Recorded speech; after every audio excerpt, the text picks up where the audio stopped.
1월 3일 수요일 하나님 말씀 마가복음 1장 35절부터 45절까지입니다. 함께 같이 교독하겠습니다. 새벽 아직도 밝기 전에 예수께서 일어나 나가 한적한 곳으로 가사 거기서 기도하시더니 시몬과 및 그와 함께 있는 자들이 예수의 뒤를 따라가 만나서 이르되 모든 사람이 주를 찾나이다. 이르시되 우리가 다른 가까운 마을들로 가자. 거기서 전도하리니 내가 이를 위하여 왔노라 하시고 이에 온 갈릴리에 다니시며 그들의 여러 회당에서 전도하시고 또 귀신들을 내쫓으시더라. 한 나병 환자가 예수께 와서 꿇어 엎드려 간구하여 이르되 원하시면 저를 깨끗하게 하실 수 있나이다. 예수께서 불쌍히 여기사 손을 내밀어 그에게 대시며 이르시되 내가 원하노니 깨끗함을 받으라 하시니 곧 나병이 그 사람에게서 떠나가고 깨끗하여 진지라. 곧 보내시며 엄히 경고하사 이르시되 삼가 아무에게 아무 말도 하지 말고 가서 내 몸을 제사장에게 보이고 내가 깨끗하게 되었으니 모세가 명한 것을 드려 그들에게 입증하라 하셨더라. 그러나 그 사람이 나가서 이 일을 많이 전파하여 널리 퍼지게 하니 그러므로 예수께서 다시는 드러나게 동네에 들어가지 못하시고 오직 바깥 한적한 곳에 계셨으나 사방에서 사람들이 그에게로 나오더라. 아멘. 이것은 하나님의 말씀입니다.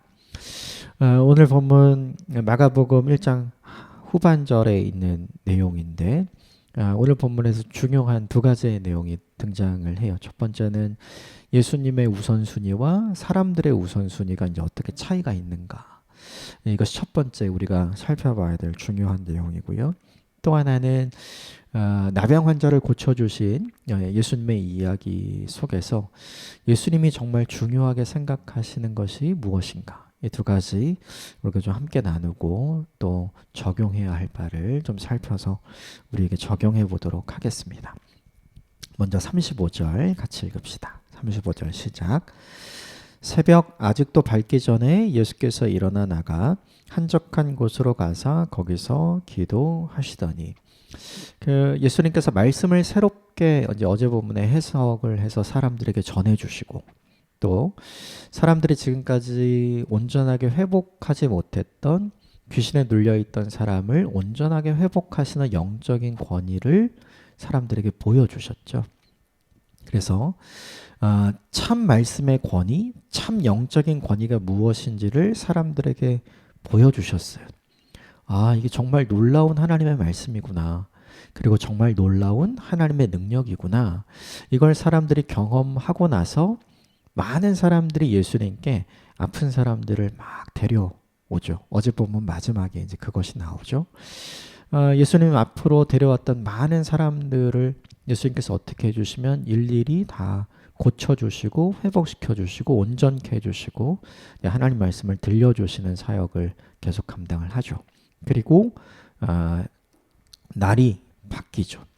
날이 바뀌어서 오늘 본문 시작은 이래요. 새벽 아직도 밝기 전에. 그러니까 새벽 미명에죠. 예수님이 가장 먼저 하신 일이 무엇이냐면 한적한 곳으로 가사 기도하셨다.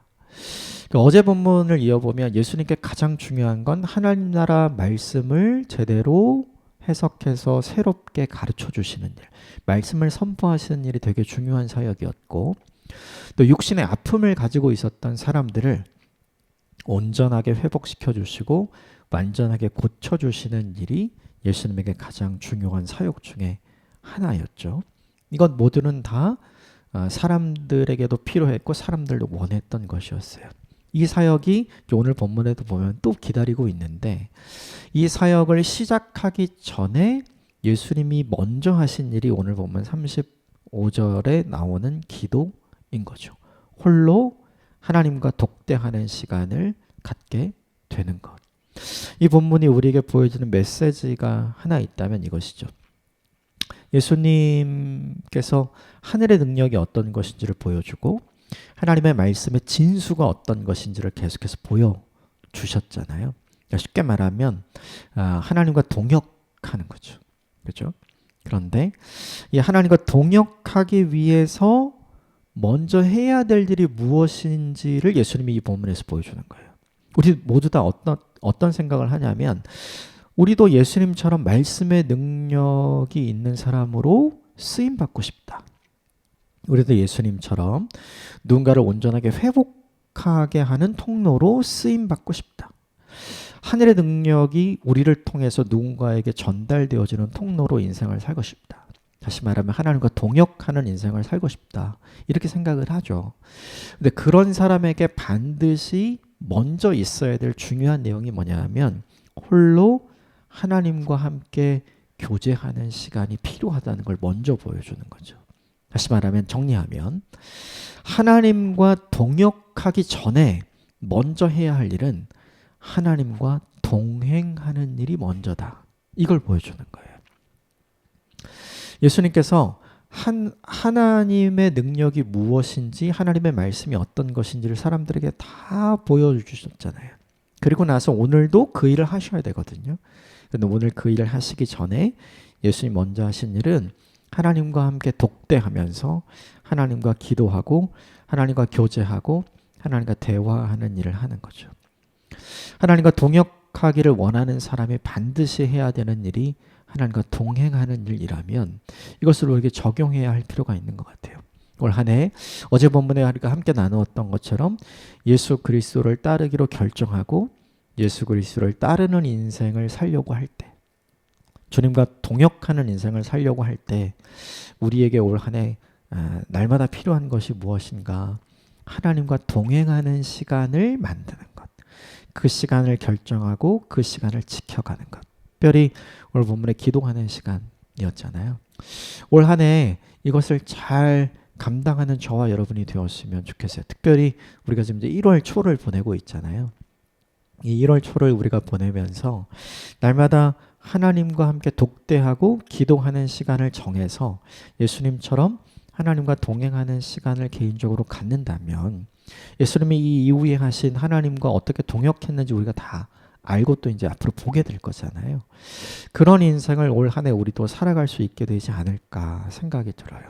그래서 올 한 해 우리의 꿈, 하나님과 동역하고 싶은 꿈이 있잖아요. 근데 그 꿈을 우리가 이루기 위해서 먼저 우리가 해야 할 일은 하나님과 동행하는 시간을 만드는 일이 우리에게 너무 중요하다. 그래서 시간을 정해놓고 기도하는 시간을 올 한 해 잘 정해서 잘 실천하는 저와 여러분이 되었으면 좋겠어요. 하나님과 독대하는 이 시간을 통해서 동역할 수 있는 힘을 공급받았던 주님의 모습을 본받는 올 한 해가 되기를 주님의 이름으로 축복합니다. 36절, 37절 같이 읽겠습니다. 시작. 시몬과 및 그와 함께 있는 자들이 예수의 뒤를 따라가 만나 이르되 모든 사람이 주를 찾나이다. 아직 새벽 미명이에요. 아직 해가 뜨기 전인데 어제 본문에서 예수님께 찾아와서 병을 고친 사람들이 돌아가서 많은 사람들에게 알렸겠죠. 그 이야기를 들은 사람들이 새벽 대바람부터 지금 예수님을 만나고자 예수님을 찾는 거예요. 그래서 누구에게 왔냐면 제자들에게 왔죠. 제자들을 떠나서 홀로 기도하러 가셨던 예수님을 찾아서 오늘 본문에 등장하는 제자들이 찾아온 거죠. 오늘 본문을 보면 일약 단번에 모든 이스라엘 사람들의 스타가 된 모든 사람들이 최우선적으로 만나기를 원하는 사람이 누가 됐는지를 보여주죠. 그게 뭐냐면 예수님이죠. 예수님은 이런 계획도 없었고 이런 꿈도 가지지 않았어요. 하나님 말씀을 들려주고 하늘의 능력이 어떤 것인지를 보여주니까 사람들이 가장 만나고 싶어하는 사람이 됐고 쉽게 말하면 사람들에게 인기 있는 사람이 된 거죠. 그리고 제자들이 찾아왔죠. 주님, 사람들이 기다려요. 빨리 내려가서 그들을 만나셔야 합니다. 그러니까 제자들의 우선순위도 뭐냐 하면 일약 스타가 된 예수님 옆에 있는 사람이 된 거잖아요. 그러니까 사람들의 우선순위, 제자들의 우선순위는 뭐냐 하면 하나님과 독대하는 시간이 아니라 사람들과 만나는 시간이 이들에겐 굉장히 큰 우선순위가 된 거죠. 그런데 예수님은 이 우선순위에 대해서 다른 이야기를 합니다. 38절 볼까요? 시작. 이르시되 우리가 다른 가까운 마을들로 가자. 거기서 전도하리니 내가 이를 위하여 왔노라 하시니.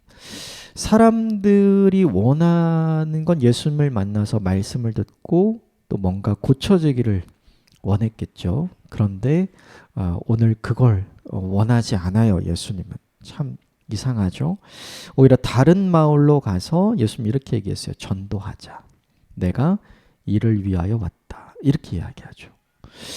이 본문을 보면 너무 예수님이 이제 매몰찬 거 아닌가 이렇게 생각을 하죠. 사람들은 예수님을 만나고자 하는 기대감이 있었고요. 예수님의 말씀을 듣고자 하는 열망도 있었고 예수님을 만나야 하는 이유도 있었어요. 질병을 고쳐야 되는 자기들의 필요가 있잖아요. 그런데 예수님은 이 38절의 말씀에서 다른 마을로 가자. 내가 그것을 위해서 온 것이 아니라 내가 전도하러 왔다. 하나님 나라 복음을 전하기 위해서 온 것이다. 이렇게 이야기하죠. 사람들은 다 자기의 필요 때문에 예수님을 찾아요. 제자들도 사람들의 필요 때문에 예수님께서 찾아가서 기도를 멈추고 이제 내려가서 사람들을 만나셔야 합니다. 이렇게 얘기한 거죠. 그런데 예수님은 사람들의 필요 때문에 내가 온 것이 아니다. 이렇게 얘기하는 거예요. 그러면 이 본문에서 예수는 무엇 때문에 온 것인가? 그렇죠. 우리 생각해야죠. 예수님은 사람들의 필요를 만족시켜주기 위해서 온 것이 아니라 하나님의 필요 때문에 온 거죠. 사람들은 자기 육신의 문제를 해결받기 위해서 예수님이 필요로 했던 거예요. 그런데 그건 하나님의 필요가 아니잖아요. 하나님의 필요는 뭐예요? 그 사람의 육신의 문제도 해결해야 되겠지만 더 근본적이고 더 본질적으로 그 사람의 영혼의 문제와 그 사람의 죄의 문제를 해결하기 위해서 예수님께서 이 땅에 오신 거잖아요. 쉽게 말하면 예수님이 이 땅에 왜 존재하셨는가? 사람들이 원하는 것을 이루기 위해서 예수님이 오신 것이 아니라 하나님께서 바라시고 하나님께서 원하시는 것을 이루어 드리기 위해서 이 땅에 오신 거라는 걸 예수님 분명하게 보여주는 거죠. 예수님은 사람의 필요에 의해서 움직이시는 분이 아니었어요. 사람의 필요를 무시하는 분은 아니에요. 이 본문 이후에도 계속 그 일을 하시니까요. 그런데 중요한 건 예수님을 움직이게 할 수 있는 가장 중요한 힘, 원동력은 무엇이냐면 사람의 필요가 아니에요. 그것이 아니라 하나님의 필요인 거죠. 예수님은 우선순위가 분명했어요. 예수님의 우선순위는 사람의 필요가 아니라 하나님의 필요였습니다. 그래서 예수님의 선택 기준은 사람이 아니라 하나님이셨어요. 이걸 우리에게 좀 적용할 필요가 있는 것 같아요.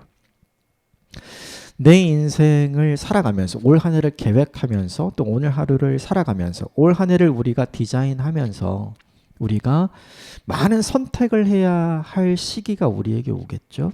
그때 이 선택의 기준과 이 선택의 근거를 무엇으로 잡을 것인가? 이것이 우리에겐 굉장히 중요하죠. 사람이 기준이 아니라 하나님이 기준이었던 예수님의 선택.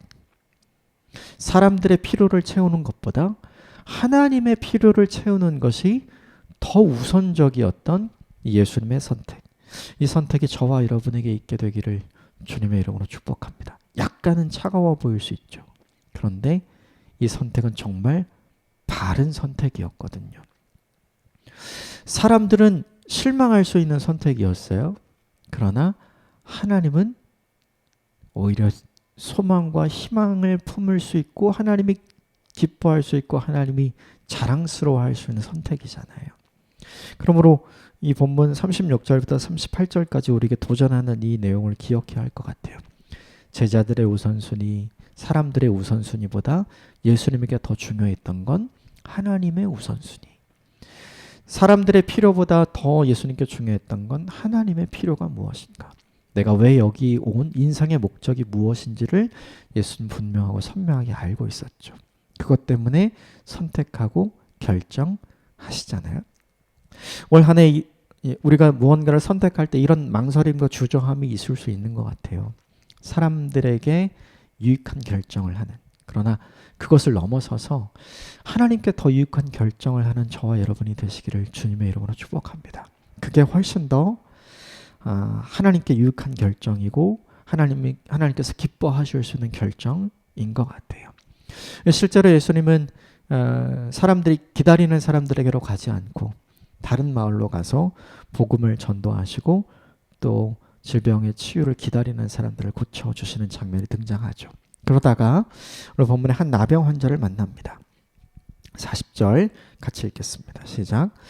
한 나병 환자가 예수께 와서 꿇어 엎드려 간구하여 이르되 원하시면 저를 깨끗하게 하실 수 있나이다. 이 시대의 나병이라고 하는 것은 사람이 고칠 수 없는 질병이었죠. 사람이 고칠 수 없는 질병은 사람들이 왜 생긴다고 생각했냐면 하나님이 용서해 주지 않으셔서요. 이 시대에 사람이 고칠 수 없는 질병의 원인은 그 사람의 죄 때문이라고 생각을 했거든요. 그러니까 그 사람의 죄를 하나님이 용서해 주시지 않기 때문에 사람들이 아무리 노력해도 고칠 수가 없는 거였어요. 그럼 되게 중요한 인식이 하나 생기죠. 저 사람은 하나님이 고쳐주시지 않는 사람, 저 사람은 하나님이 용서해 주시지 않는 사람. 그러면 우리가 그 사람을 고칠 필요가 있어요, 없어요? 없어요. 그 사람을 돌볼 필요가 있어요, 없어요? 없어요. 그 사람을 받아줄 필요가 있어요, 없어요? 없어요. 그 사람을 사랑해야 될 필요가 있어요, 없어요? 없어요. 그래서 이 시대에 사람이 고칠 수 없는 몇 가지 질병군에 걸린 사람들은 그 시대 사람들로부터 환영받지 못했고 돌봄을 받지 못했고 사람들이 살아가고 있는 지역과는 다른 지역에서 떨어져 살아야 했거든요. 대표적인 사람이 누구냐면 오늘 본문의 나병 환자죠. 그런데 이 사람이 예수님께 와서 꿇어 엎드린 거죠. 절박했겠죠. 주님이라면 혹시 나를 받아주실지 몰라. 저분이라면 혹시 나를 낫게 해 주실지도 몰라. 그래서 위험을 무릅쓰고 이 사람이 찾아와요. 그리고 이렇게 얘기해요. 원하시면 저를 깨끗게 하실 수 있나이다. 참 놀랍죠. 근데 이 고백에 대해서 예수님이 이렇게 얘기합니다. 41절 같이 읽읍시다. 시작. 예수께서 불쌍히 여기사 손을 내밀어 그에게 대시며 이르시되 내가 원하노니 깨끗함을 받으라 하시니. 이 본문에서 제일 중요한 단어가 뭐냐면 예수께서 불쌍히 여기사, 이 부분이에요. 나병 환자는 하나님이 용서하지 않는 사람이에요. 하나님이 고쳐주시지 않는 사람. 사람들이 전혀 불쌍히 여길 필요가 없는 사람인 거죠. 그런데 오늘 본문에 예수님은 어떻게 얘기했냐면 불쌍히 여기사. 그럼 우리 생각해야 돼요. 예수님께서 왜 불쌍히 여기셨는가? 왜 이 나병 환자를 불쌍히 여기셔서 내가 원한다. 그래서 내가 너를 고쳐주마. 그리고 고쳐주신 것일까를 생각해 봐야죠. 이 사람 병자였잖아요. 병자였기 때문에 예수님이 불쌍히 여긴 걸까요? 아니에요. 이 시대 사람들은 그가 병자였기 때문에 불쌍히 여기지 않았거든요. 그러면 예수님이 불쌍히 여긴 이유는 다른 데 있는 거죠. 무엇이냐면 이 사람이 믿음을 가지고 예수님께 왔잖아요. 그걸 불쌍히 여긴 거예요. 이 사람이 아픈 환자였기 때문에 불쌍히 여긴 것이 아니라 나는 하나님이 용서하지 않는 사람입니다. 나는 사람들이 받아주지 않는 사람입니다. 나는 맞습니다. 죄인입니다. 그러나 당신이 원하시면 나를 고쳐주실 수 있습니다. 나에게 기회를 주십시오라고, 당신이라면 기회를 주실 것 같습니다 라고 믿음을 가지고 예수님께 나아온 사람이기 때문에 불쌍히 여긴 거죠. 이게 무엇보다 되게 중요해요. 하나님께서 우리를 어떻게 여기실까요? 저는 간절히 바라고 원합니다. 우리를 긍휼히 여기시고 불쌍히 여기셨으면 좋겠거든요. 그럼 되게 중요한 게 우리를 왜 긍휼히 여기시고 왜 불쌍히 여기실까? 우리가 돈 없으면 하나님이 긍휼히 여기시고 불쌍히 여기실까요? 본문에 있는 것처럼 우리가 아프면 하나님이 긍휼히 여기시고 불쌍히 여기실까요? 우리가 성공하지 못하면 실패를 계속하면 하나님께서 긍휼히 여기시고 불쌍히 여겨주실까요? 내 환경이 나쁘다고 하나님이 긍휼히 여겨주시고 불쌍히 여겨주실까요? 그렇지 않다는 거예요. 그거랑 상관없어요. 그럼에도 불구하고 내가 하나님을 믿고 그럼에도 불구하고 내가 하나님께 기대하면서 내가 하나님께 믿음으로 나아가서 이렇게 간구할 수 있는 믿음의 사람인가? 하나님은 상황과 환경이 나쁜 사람을 불쌍히 여기시는 것이 아니라 그럼에도 불구하고 하나님께 나아가 믿음으로 무언가를 요청하고 간구하고 기도할 수 있는 그 사람을 하나님은 불쌍히 여기시는 거죠. 다시 말하면 상황과 환경이 안 좋은 사람을 하나님은 불쌍히 여기지 않고 믿음의 사람을 하나님께서 불쌍히 여겨요. 하나님께 기도하는 사람을 하나님이 불쌍히 여겨요. 하나님 앞에 나아가서 간절히 간구하는 사람을 하나님께서 불쌍히 여기신다는 거죠. 올 한 해 우리가 해야 할 일이 있죠.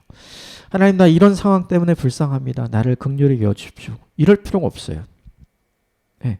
그 상황 때문에 하나님은 우리를 긍휼히 여기시고 불쌍히 여기시는 분이 아니라 그럼에도 불구하고 내가 하나님 앞에 나아가서 간구하고 기도하고 믿음의 승부를 하느냐 안 하느냐에 따라서 우리를 불쌍히 여기시고 불쌍히 여기시지 않고 하는 것이 결정되기 때문이죠.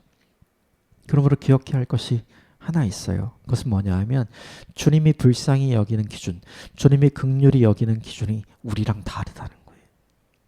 주님은 오늘 본문에 나병 환자가 환자이고 병자이기 때문에 불쌍히 여기진 게 아니에요. 그럼에도 불구하고 예수님께 나왔기 때문에, 그럼에도 불구하고 예수님께 기대하고 있기 때문에, 그럼에도 불구하고 간절히 예수님 앞에 나와서 간구하고 있기 때문에 불쌍히 여기셨죠.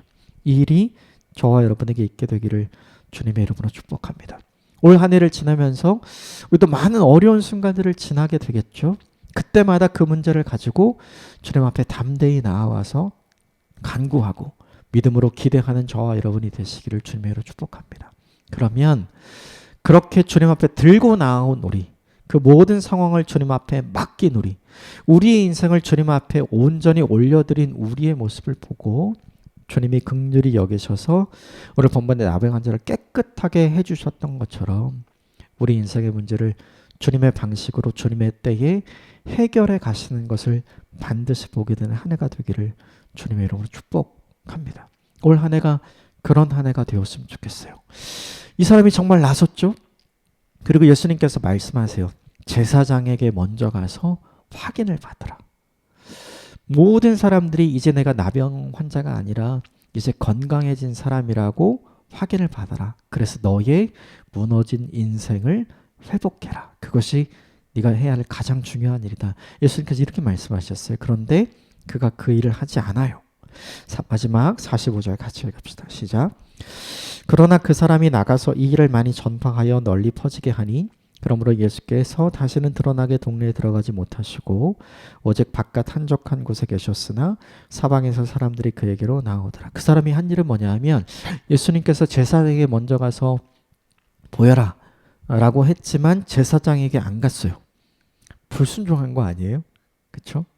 그런데 왜 이랬을까요? 이 사람에게는 제사장에게 가서 내가 나았다는 것을 입증하고 내 인생을 회복하는 것보다 더 큰 우선순위가 생긴 거죠. 나를 낫게 해주신 분이 바로 저 예수님입니다. 자기가 왜 나은 거예요?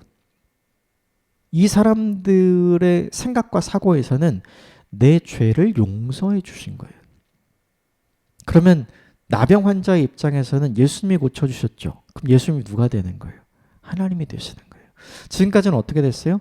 하나님이 날 거부하신 줄 알았는데, 하나님이 날 버리신 줄 알았는데 하나님이 날 버린 게 아니었어요. 하나님이 날 회복시켜 주신 거죠. 그러니까 주체할 수 없는, 말하지 않을 수 없는 감격과 감동이 이 사람에게 있었던 거죠. 내가 만난 분이 하나님이다. 나를 고쳐주신 분이 하나님이다. 나를 용서해 주신 저 예수 그리스도가 하나님이시다. 나를 받아주신 분이 저 예수 그리스도인데 그분이 곧 하나님이시다. 예수님 만나서 질병에서 해방된 것보다 훨씬 더 좋은 게 뭐냐 하면 하나님 만난 거. 이게 이 사람에게 훨씬 더 중요했던 거예요. 이 본문에서 우리에게 주는 중요한 도전이 있어요. 우리는 우리 인생 문제를 만나면 이거 해결하는 게 가장 중요하잖아요. 그런데 그 인생의 문제를 하나님께서 해결해 주신 다음에 우리가 하나님을 어떻게 대하는가? 화장실 가기 전 태도와 화장실 다녀온 태도가 다르다고 하잖아요. 내 인생의 문제가 해결되기 전 하나님을 향한 나의 태도와 내 인생의 문제가 해결된 후 하나님을 향한 나의 태도가 다를 수 있잖아요, 우리가. 그런데 그렇지 않았던 오늘 나병 환자의 모습을 보면서 이 나병 환자에게 진짜 중요한 것이 무엇인가가 보여지는 거죠. 자기 육신의 질병이 낫는 것보다 더 중요한 건 이 질병을 낫게 해주신 하나님을 만났다는 것이 이 나병 환자에게 훨씬 더 중요한 것이 되었거든요. 저와 여러분이 올 한 해를 살아가면서 이 태도를 갖게 되기를 주님으로 축복합니다. 우리는 모두 다 하나님이 내게 주신 것 중요하게 생각해요. 그런데 그것보다 더 중요한 것이 있다는 걸 이 본문이 보여주는 거죠. 그것을 주신 분이 누구이신가? 이게 훨씬 더 중요하다는 걸 이 본문이 우리에게 알려주죠. 도무지 말하지 않을 수 없는 감격, 도무지 선포하지 않을 수 없는 기쁨, 도무지 전하지 않을 수 없는 믿음의 간증, 이것이 가득한 올 한 해가 되기를 주님의 이름으로 축복합니다. 바라기는 하나님이 내게 주신 것보다 그것을 주신 하나님을 더 존귀히 여기고 자랑스러워하고 누군가에 전할 수 있는 올 한 해를 살게 되기를 주님으로 축복합니다. 함께 기도하겠습니다.